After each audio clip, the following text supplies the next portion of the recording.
నేను శుభ్రంగా ఉంటే నల్లగా ఉంటాను. మురికిగా ఉన్నప్పుడు తెల్లగా మారిపోతాను. నేను ఎవరిని? ఎసమ్మా, ఇప్పుడు ఒక ఆన్సర్ చెప్తావా? ఆలోచించుకొని చెప్పు నిదానంగా.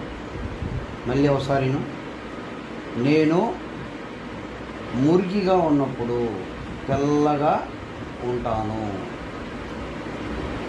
శుభ్రంగా ఉన్నప్పుడు నల్లగా ఉంటాను. ఎవరిని నేను? ఆలోచించు. పోయి నీకు ఒక హింట్ ఇచ్చేదా? మీ స్కూల్లో నీకు ఎదురుగా కనపడుతూ ఉంటుంది ఎప్పుడు. ఏంటది? Black board. అర్థమైందా? బ్లాక్ బోర్డ్ అనేది శుభ్రంగా ఉన్నప్పుడు, అంటే చూసినప్పుడు ఎలా ఉంటుంది? అది నల్లగా ఉంటుంది. మురికిగా ఉన్నప్పుడు అంటే ఏంటి? దాన్ని నిండుగా రాసినప్పుడు అది ఎలా మారిపోతుంది? తెల్లగా మారిపోతుంది.